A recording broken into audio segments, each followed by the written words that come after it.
bom dia, povo amado. Eu queria hoje poder compartilhar com vocês um pouco do que eu tenho aprendido naquele livro O Essencial do Amor, com o Jean-Yves Leloup e com a Catherine Bensai.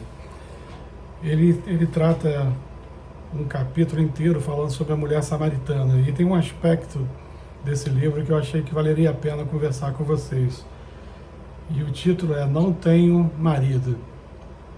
O texto está em João 4, 17 e 18 e diz assim: A mulher respondeu e disse: Não tenho marido.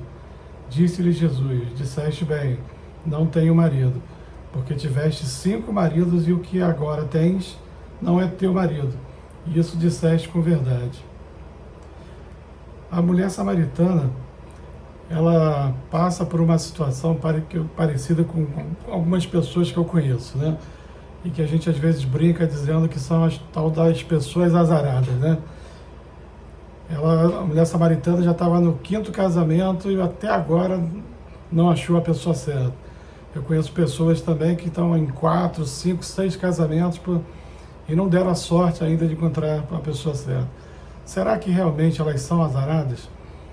Ou será que elas têm algum tipo de sede ou de situação mal resolvida na sua vida e que elas transportam isso para outros relacionamentos?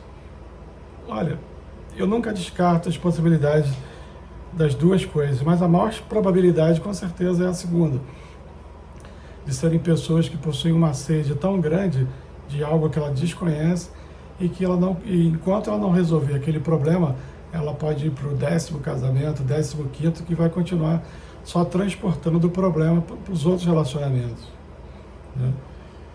E pessoas como essas, como a mulher samaritana, ela tem uma sede que às vezes ela acha que, bom, nesse relacionamento não deu certo, mas no próximo com certeza vai dar. Ela tem uma sede que ela não consegue saciar e vai tentando de relacionamento em relacionamento e não vai conseguir achar, porque infelizmente não é por aí, tá?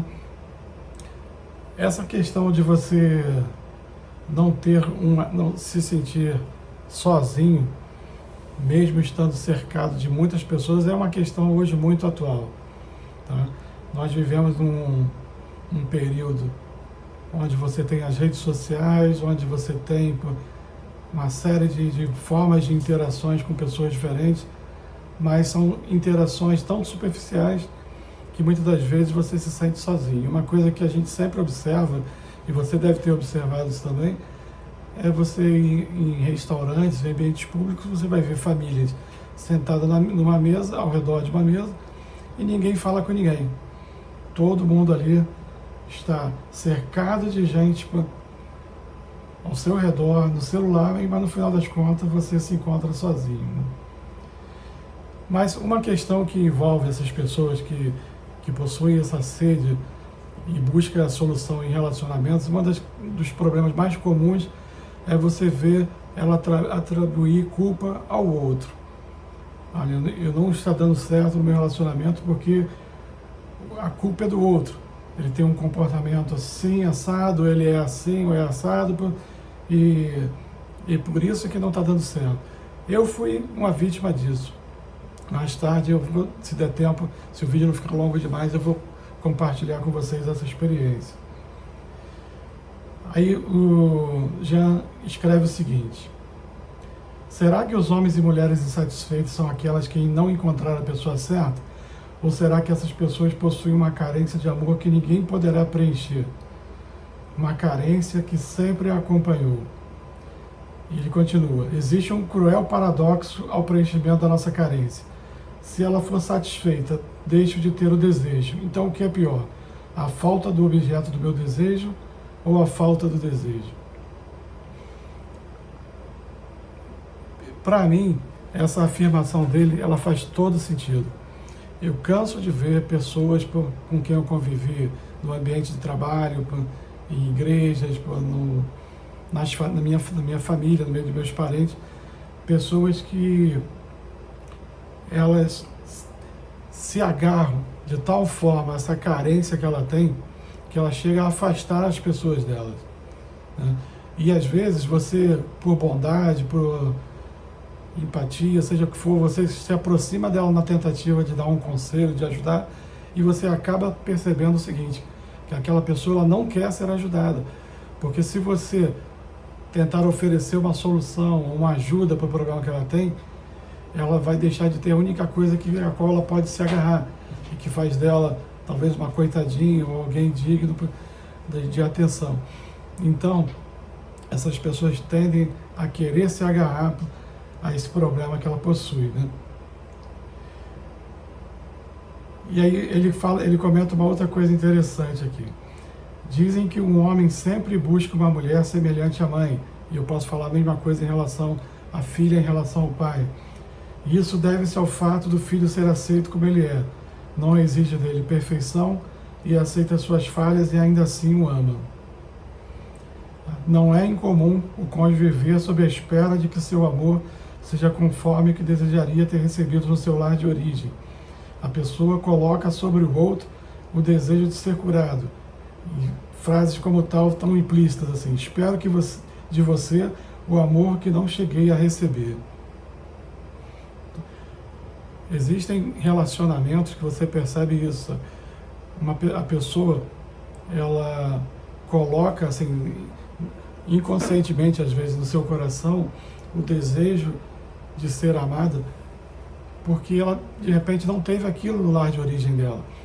E ela coloca todo um fardo, um peso sobre o outro, ou uma expectativa que o outro não tem condição de realizar. E isso vai acabar gerando uma frustração, né? Aqui ele ainda fala mais um pouco. As pessoas que se sentiram mal amadas no passado possuem uma enorme dificuldade de amar. Esse tipo de pessoas adultas que são imaturas e tendem a achar que o que recebem do outro nunca é suficiente e que não possuem o que os outros casais têm. E aí a gente volta à pergunta: será que essa pessoa realmente não tem marido? Ou esse homem ele realmente não tem esposa? Ou será que ele está trazendo para o seu relacionamento uma expectativa muito além do que a realidade pode oferecer? E de repente não é esse que está com ele agora, qualquer outro que vier pela frente também não vai resolver. Existe uma estatística sobre divórcios que diz que cerca de 80% dos segundos casamentos também terminam em divórcio. Tá? Acredito que em parte seja por isso, pelas razões pelas quais nós estamos falando aqui agora, né? Existe um livro muito interessante que fala sobre o mito da grama do vizinho, o mito da grama mais verde, uma coisa assim. É uma teoria que é construída em cima do fato de que muita gente acredita que a grama do vizinho é sempre mais verde que a sua. Ele tem a expectativa sempre de que os outros têm coisas que eu não tenho. A vida dos outros é melhor do que o marido que você tem ou a esposa que você tem, ela é inferior ao que o outro tem. Isso não é verdade, tá? Eu já citei a frase do pastor Davi Silveira. Ele tem uma frase muito interessante que ele diz o seguinte: de perto ninguém é normal. Então assim, eu já não tenho uma ilusão.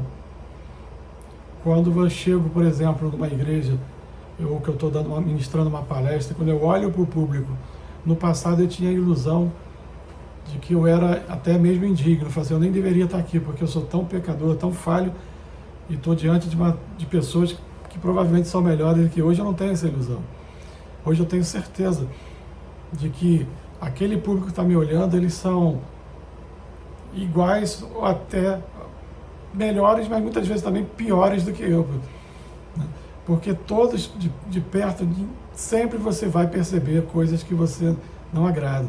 Muita gente olha para a minha família, para o meu casamento e para os meus filhos, e os tem como um padrão, como uma boa referência. E eu creio que são. Não vou mentir, não. Eu acho que eles estão muito melhores do que a maioria do que eu os conheço. Mas nem de perto, de verdade, trata-se de relacionamentos perfeitos ou que não tenham problemas, e alguns problemas até sérios, mas como todo ser humano tem. A diferença verdadeiramente é que nós estamos criando os nossos filhos, e nós vivemos hoje um casamento que é pautado em princípios bíblicos e a gente consegue hoje passar por cima das dificuldades porque temos ferramentas dadas por Deus na sua palavra que nos permite hoje passar pelas lutas sem tanta dificuldade, mas nós não somos melhores do que ninguém. O que fazer então diante dessa situação? Eu tenho uma sugestão, tá? Ao invés de ficar pontuando que eu não tenho marido, por que não mudar minha mentalidade para o que eu posso fazer ou para ser um marido melhor ou ser uma esposa melhor, da melhor forma que eu puder ser? O que eu posso fazer dentro de uma realidade para ser melhor para o meu marido, para a sua esposa, para o que der em relação. Eu tenho aprendido algumas coisas, tá? E uma das coisas que eu aprendi muito tem sido em torno de 1 Coríntios 13. E um dos aprendizados mais básicos que você tira de 1 Coríntios 13, que ensina o que é amar, né? A Bíblia fala muito sobre amar, mas tem muitas frases do tipo assim, ame seu marido, ou ame a sua esposa. Mas o que de fato é? Bota em efeito prático, o que é amar? Em 1 Coríntios 13, existem 13 coisas que Paulo, 13 definições que Paulo deu para o que é amar. Mas o interessante é que as 13 palavras usadas por Paulo para definir o amor são verbos. Daí, algo que você já deve ter ouvido, né? Que amar não é um sentimento, amar é ação. Verbo exprime uma ação. E amar, de verdade, ele é uma ação. Santo Agostinho, ele diz o seguinte: a medida do amor é amar sem medida. Eu achei muito interessante, tem um pastor que eu gosto muito dos livros dele, que é o pastor Charles Swindoll. Ele contou uma experiência num dos livros que eu li, que ele cuidou de um casal muito difícil, muito problemático, e ele levou muito tempo tratando esse casal. E quem lida com casais sabe que é muito gratificante você ver o resultado final assim, do que Deus faz na vida das pessoas, mas sabe também o quanto é desgastante emocionalmente, eu diria até espiritualmente também, lidar com o problema dos outros, né? Hoje eu entendo, às vezes, assim, realmente a questão do psicólogo, do psiquiatra, ou deles também precisarem de ajuda, porque carregar o problema dos outros é algo muito pesado. E o Charles Swindoll diz o seguinte, que depois de muito tempo cuidando desse casal, eles tiveram uma folga e quiseram se divertir, ter um tempo livre de lazer. E quem eles pensaram em chamar para sair com eles?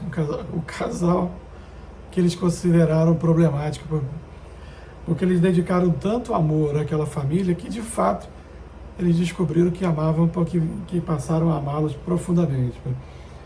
Então, eu creio de verdade nessa frase de Santo Agostinho, né?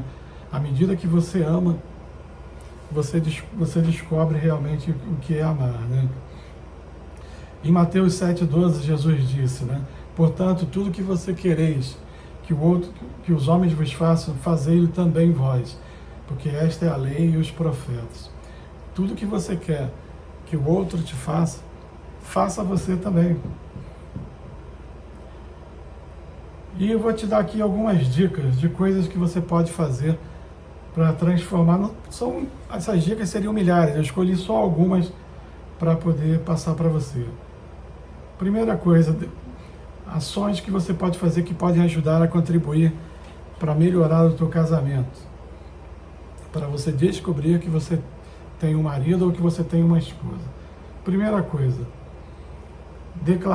declarações de amor, como eu te amo, elas só são válidas se forem acompanhadas por ações que sublimem sua veracidade. Ações que sejam outras tantas provas de amor. O que significa isso? Você não tem como enganar a pessoa que vive perto de você. Então, a melhor forma de você fazer o outro enxergar que você está sendo sincero, que você realmente deseja uma mudança no teu relacionamento, é você ser verdadeiro, você ser autêntico. Tá? E não adianta só você falar da boca para fora, eu te amo, se as tuas atitudes demonstram outra coisa. Você precisa ser sincero e você precisa ser verdadeiro e ter o desejo de fazer aquilo que pelo outro. Uma coisa que eu aprendi com a Márcia, e depois eu li de testemunho de outros casais também. A Márcia, ela é muito esperta nesse ponto aí. Se você quer ser bem tratado, se você quer que o outro que ele repita coisas que você gosta, é importante que você reforce que você percebeu uma coisa boa que ele fez e expresse isso. É importante que você... As pessoas normalmente são motivadas pelos elogios e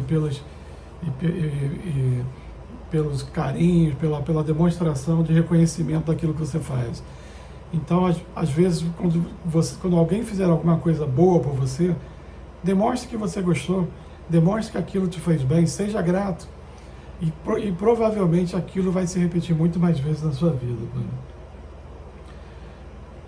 Algo para você evitar. Evite. Vou começar de outra forma essa frase. Tenha muito cuidado com a forma como você fala. É muito comum no início dos relacionamentos nós sermos muito cuidadosos com as expressões que a gente utiliza, com a fala, para tomar cuidado para não falar uma coisa que magoe. Mas parece que com o tempo esse filtro vai caindo, né? E a gente acha que tem o direito de falar o que quiser com o nosso cônjuge ou com nossos filhos. E isso não é verdade, tá? Expressões como obrigado, poxa, você tá linda, você gostei, a sua comida tá ótima hoje, uma série de coisas, de reforços como esse precisam continuar sendo feitos. Mas evitem, na comunicação de vocês, alguns advérbios, porque eles normalmente são acompanhados de injustiça e vão trazer confusões para vocês. Tá? Um desses advérbios, por exemplo, é ainda, sempre, expressões como nem sequer, nunca, na certa, pelo menos. Essas expressões como essa normalmente são inimigos do relacionamento a dois. Tá? Se eles foram utilizados de forma pejorativa ou de forma para dar ênfase, principalmente em críticas, você fatalmente vai estar trazendo confusão para a tua vida. O que você fizer pelo outro, como eu falei agora há pouco, precisa ser verdadeiro. Tá? E principalmente, o que você fizer pelo outro deve ter como objetivo agradar o outro, mesmo que aquilo não te agrade. Tá? Se de repente o teu marido gosta de um futebol, se for para ficar do lado dele, for necessário você passar um tempo ali junto dele assistindo, por que não? Né? Marido, se de repente para você cinema é uma chatice, mas tua mulher gosta, por que não fazê-lo? Né? Por que não de repente abrir mão de coisas que gosta e o outro também, para que os dois possam ter suas vontades atendidas, né? E uma coisa principal disso, quando você fizer algo pelo outro, faça pelo outro e não para aparecer. Tá? É muito comum você ver pessoas, principalmente nas redes sociais, vivendo uma vida de aparência, de extrema felicidade, quando você sabe que na vida real não é aquilo. Isso não ajuda. O Jean-Yves Leloup, ele fala uma frase que eu achei fantástica, que eu queria repetir para vocês. A felicidade começa quando deixamos de exigir ao outro que nos torne felizes. É impossível esperar o infinito de um ser finito. Tá? Eu e Márcia vivemos isso plenamente. Eu vou tentar ser muito breve, porque o vídeo já está ficando longo, mas quando tive a minha experiência com Deus, eu percebi, e Deus claramente me convenceu de que eu precisava investir no meu casamento, que eu estava matando o amor que a Márcia tinha por mim. eu tentei fazer coisas que eu não fazia mais antes. Eu tentei mudar principalmente as minhas atitudes. Eu não tentei mudar a Márcia, eu tentei mudar a mim mesmo. Que tipo de atitudes eu mudei? Por exemplo, ser mais carinhoso. Há muito tempo eu tinha, por causa dos nossos excessos de briga, eu tinha parado de ser carinhoso com ela, desculpa, perdão, e eu mudei a minha forma de agir com ela. Eu comecei a ser mais atencioso nesse ponto aí de ser, de passar a mão no rosto dela, fazer carinho, de beijos, abraços, palavras elogiosas. Eu lidava muito mal, lido até hoje muito mal com a questão de grosseria, né? Então, quando a Márcia ela me tratava com grosseria, meu natural era revidar. Eu passei a ser mais paciente, a não retaliar, né, na primeira agressão que ela me trazia. Eu chegava e ela me tratava com grosseria, eu ia até ela e dizia frases assim do tipo: Márcia, entenda o seguinte, eu não estou falando isso com tal e tal objetivo. Meu objetivo era esse. Entenda uma coisa, eu não sou teu inimigo, eu sou teu amigo, eu estou aqui para o teu bem. Eu tentei me aproximar mais dela para ouvir o que ela tinha a dizer. Eu comecei a investir mais tempo, a passar juntos, a ouvir o que ela tinha a falar.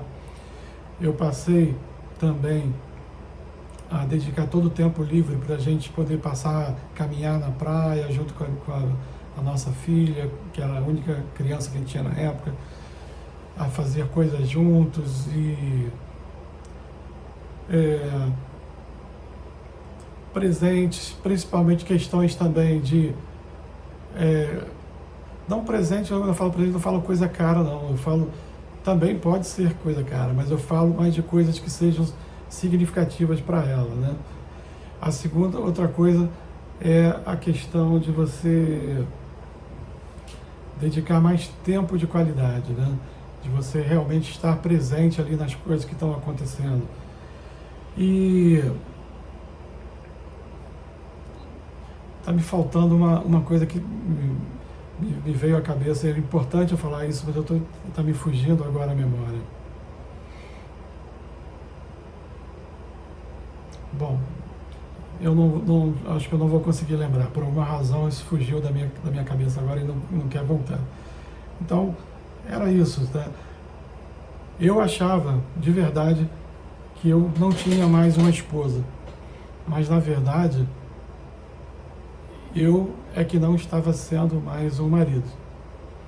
Num partir do momento em que eu me tornei novamente um marido, eu descobri que a minha esposa ainda estava lá. E não foi necessário terminar o casamento e tentar outras experiências para descobrir que a minha felicidade estava ali, do meu lado. Eu só não estava conseguindo enxergar. E é isso aí, tá bom? Eu espero que de alguma forma que foi dito aqui hoje possa ter agregado algo a você, que te abençoe, tá? E até a próxima, se Deus quiser. Um grande abraço.